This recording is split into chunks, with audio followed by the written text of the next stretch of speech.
Hello, welcome to A Course of Love, the review of Chapter 25. The title of this chapter, Devotion as a Type of Participation, may be a little confusing at first, but I hope that by the end of this review you'll have a clearer idea of how devotion can be an act of participation. He begins by examining the whole idea of devotion, and he tells us it's a time of how to be engaged in life during the time of tenderness. Devotion is an outcome of love. It's also an action verb because it's serving and being served by love. So devotion is something you actually do. Devotion can be practiced, but it can never be faked. You've faked many things, but you cannot fake love or devotion. Won't work. Why? Because you know love. You can feel its presence. You recognize love when you feel it. And you recognize devotion as well. In verse 4, he kind of looks at the way we have looked at love in the past. If you'll look at the young lady in the image that I've chosen here, she is trying everything she knows how to make herself lovable to someone else, to try to capture their love. So verse 4 tells us, you can attempt to earn the love of those from whom you desire it. You can attempt to buy it, change for it, or capture it. This you cannot do. Yet love is always present. Let us spend a moment considering this contradiction. Certainly it doesn't feel like love is always present, at least it hasn't in the past. So let's go a little deeper. Verse 5. How can love always be present when you can undeniably feel each and every absence of love? The problem is in the perceiver rather than the perceived. Each time you feel a lack of love, it comes from within yourself. This is true. It might not seem true to you at first glance, but as you go deeper, you'll see that it's true. When you feel a lack of love, it's a sign that you want something, which means you think you lack something. So if you want to be loved and you feel like you're not loved, what are you feeling? You're feeling a lack of love. Lack is a response to fear. Where there's fear, love is hidden. Not that it's not there, it's always there. But you can't see love when fear is present. So the love is hidden.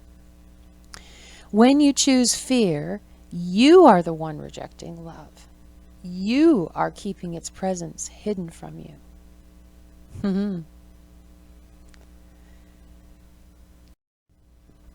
Receiving love completes the giving process. What each gives is incomplete until it is received. So even though love might be out there, if you're responding with fear, you're not receiving it. You aren't even aware of its existence because it's covered over by fear or lack. Verse 6, when you feel a lack of love in others, you have projected your fear onto them. Only when you cease to do this will you feel true devotion. And verse 7, when you feel a lack of love, you feel as if the other gives you nothing. Yet it is your lack of ability to receive that causes this feeling. You must practice recognizing your feelings of lack of love and realize these feelings come from your inability to receive.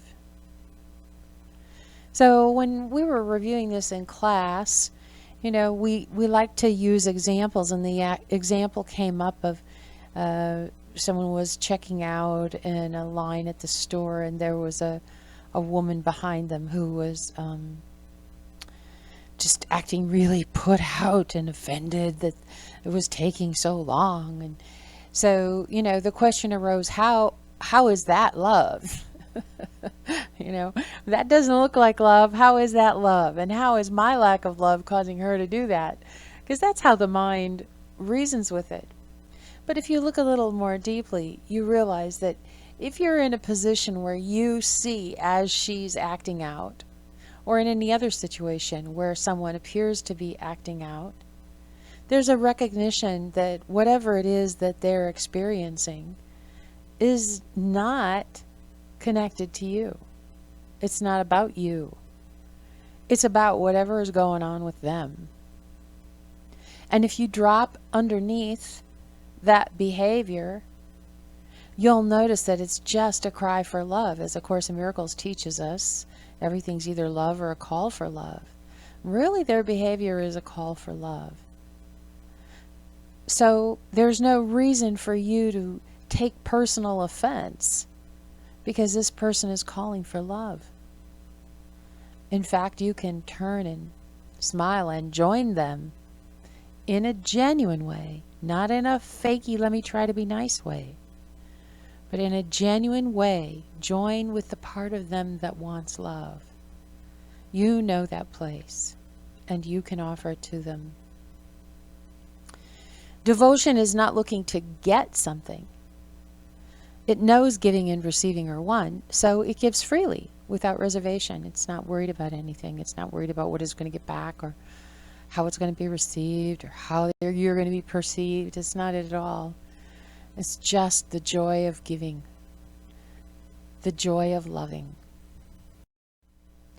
This is a subject-object relationship, at least for the purposes of this discussion. In actuality, there's only one, but for this discussion, we're going to look at it subject-object. There's one who's devoted, and there's the object of devotion.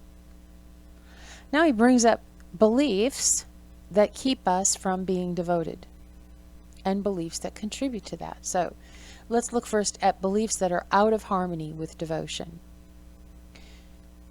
The belief that life has cheated me or tricked me. Man, I didn't get what I deserved. I didn't have the parents that I wanted. No one could grow up right in a home like that. My ex-husband left me.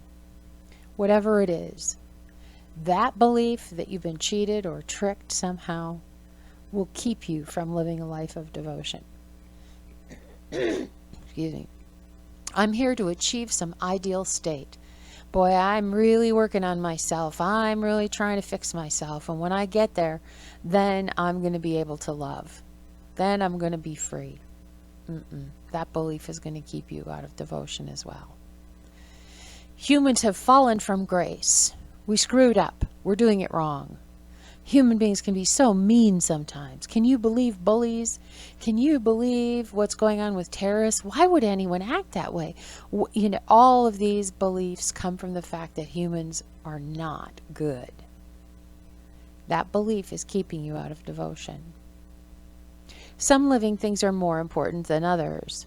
Some people are more important. Some people are holier than others. Some people are deadbeats. Some people aren't worth loving. Some people are untrustworthy. Some animals aren't worth loving.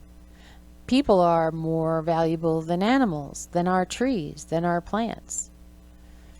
Some relationships are special. And in these special relationships, it's safe to love. But in other relationships, it's not safe to love. So I'm going to take these handful of relationships and keep them really close, and we're going to be really bound to each other so we can all be safe. That will keep you out of devotion. Somebody's against me. Now this is true if even you think one person is out to get you. It will keep you from living a life of devotion. And fate is not on my side. I am not a lucky person. I see people all around me that have better lives than mine, and fate is not on my side. All of those beliefs will keep you stuck, pure and simple. But if you release those beliefs and you move to those that are in harmony with devotion, they'll look like this. I'm here to realize unity with all. I'm not here to fix myself. I'm not here to fix the world. I'm here to realize unity. All living things, including me, are in a state of grace. Things are exactly as they're supposed to be. There's beauty and there's love everywhere. And that's just the truth. All living things are essential. If this didn't need to be here, it wouldn't be here. Therefore, everything that's here is joined and necessary. I am in concert with the universe. There's one thing going on here. There's one symphony being played, and I am in the symphony. I'm playing my part. I don't struggle or resist what is. Apparently, this is what I need. How do I know? Because this is what's here. So I will embrace it. I'll receive it. I'll allow what is. What a relief. And I experience no lack in my life. I have everything I need. How do I know? Because that's what I have. And that's how life works. I am given exactly what I need in every moment. And when I surrender my need to try to control it, I can turn and recognize the gift that is given to me right now.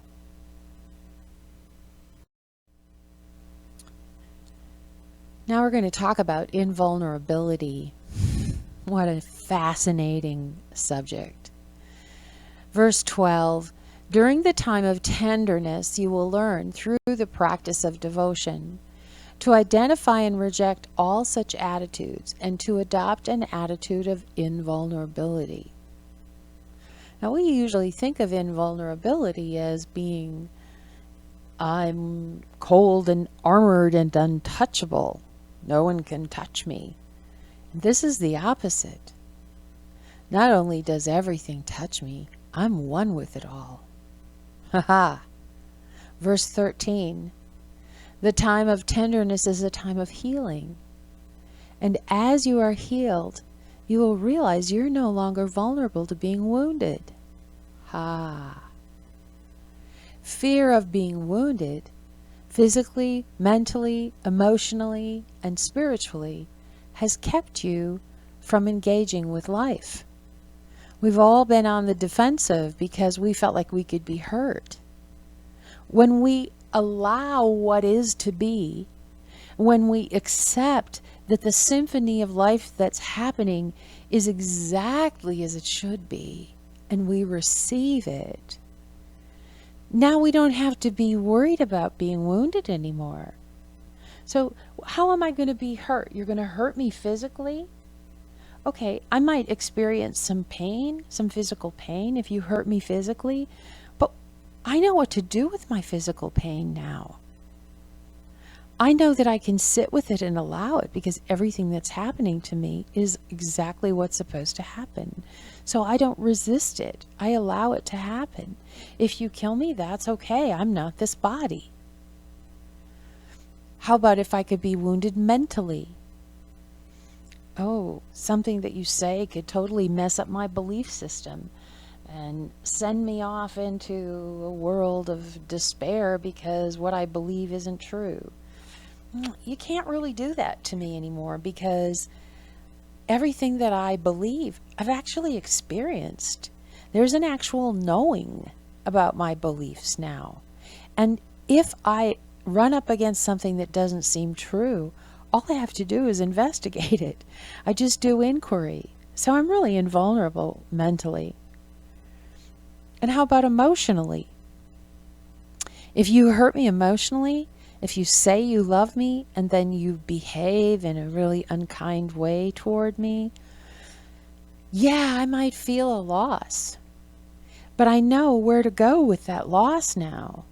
I know what to do with it. I know to take it to my inner self and just allow that feeling to be as it is. And as I allow the feeling to be, it passes on through.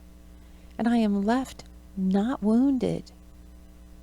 And spiritually, how can anyone harm another one spiritually? That is just not possible. So you can see that when you move to this position and you recognize that what is absolutely perfect, and you join the symphony of life instead of trying to write your own song. You realize that you have permission to fully engage in life. It's safe to be completely present, receiving the gift of what is in this moment, and you are actually invulnerable. You can't realize your true identity while you hang on to your wounds. So if you keep hanging on to the, I got hurt here, this happened there, oh, woe is me, then you can't know who you are. Verse 13, there's always, behind every disappointment or disillusion, every attack and every hurt, a person you believe acted toward you without love. While you believe feelings of lack of love come from anywhere but within, you will not be invulnerable. So really pivotal in this is the recognition that all of those states of being come from within, not from without, which then allows you to recognize I really am invulnerable with others, because the only thing that's going to happen to me is going to be happening from the inside. And I can go inside and be with that. I know what to do with that. So now, wow, the whole world opens up. I don't have to guard myself anymore. I don't have to be on the defensive. I can just greet each and every moment and every person who comes across my path with an open heart. Your invulnerability is in service to your brothers and sisters because it conquers fear and allows love to reign. And people pick up on it. They know the feeling is palpable when you are greeting them in love without judgment, just completely joining them wherever they are. Verse 16, you begin to live from love when the personal self gets out of the way. Living from love is what will reverse the lessons of the past. Reversing the lessons of the past is what will allow you to live in love in every instance. So what this means is I've been wounded by lovers in the past, so now I can't take a lover. I have to protect myself with a lover. This reverses that lesson and recognizes that that woundedness in the past came from within myself. And now I'm willing to let that go. And now I'm open and free to love. Verse 17, living in love in every instance is what occurs when the whole self is involved in the love of life.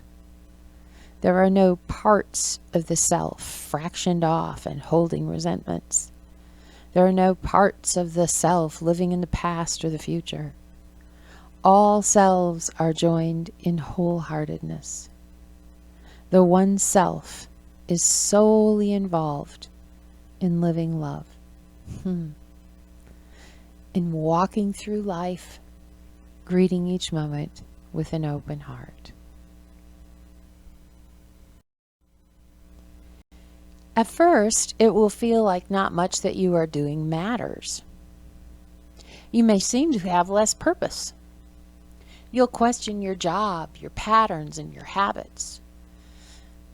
Verse 19, this is unlearning taking place. It may feel frustrating and be tinged with anxiety, anger, confusion, perplexity, even rage. You will doubt that these are the proper feelings of a person living in love. You see, the personal self is losing its grip, the personal identity, and so it's a confusing time in some ways. He tells us to be careful.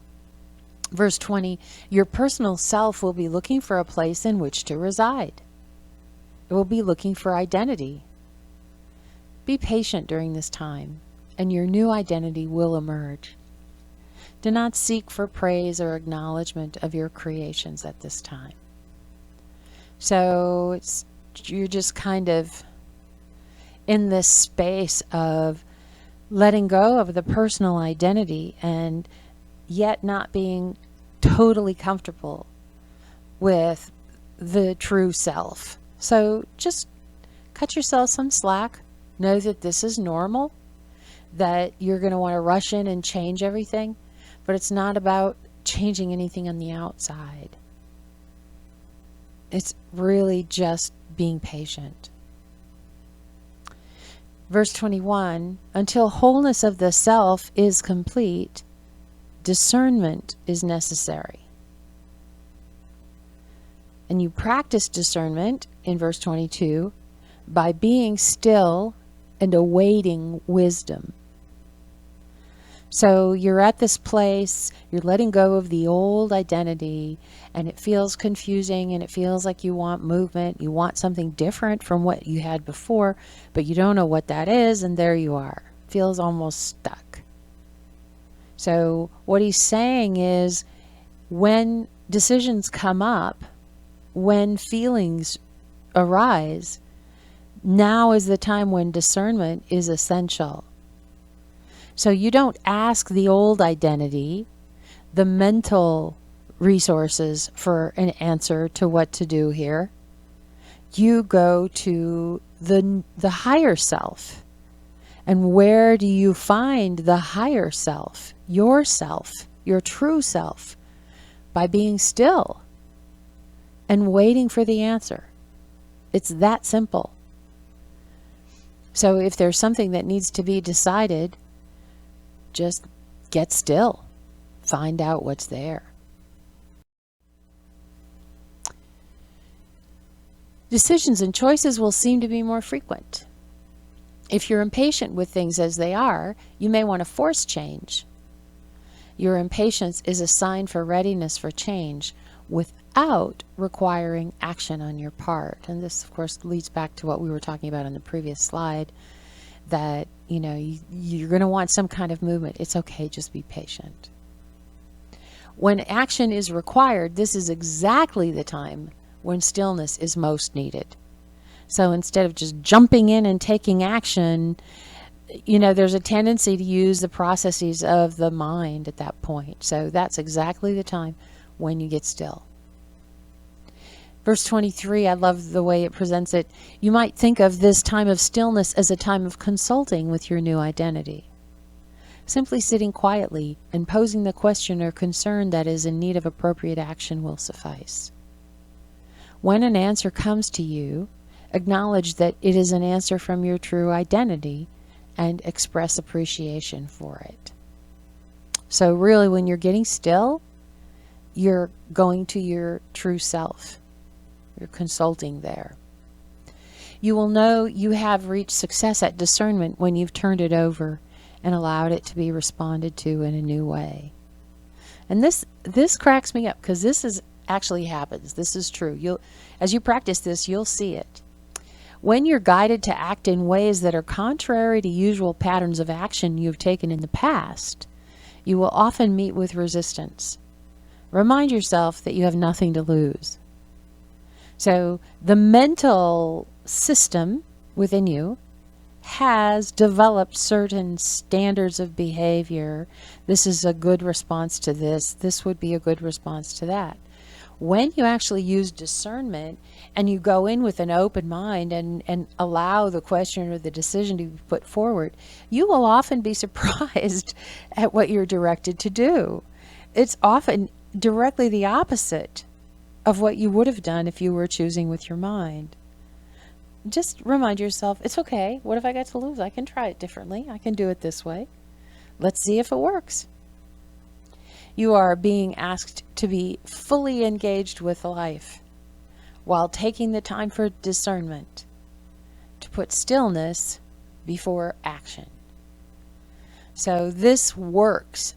I'm just here to tell you it absolutely works. Instead of trying to use your mind to make decisions, you just go within and get still and see what happens. Allow any preconceived ideas of what would be a good response or what you think should happen or how you should feel, or just go within and consult with your higher self, and then step out in faith and do that.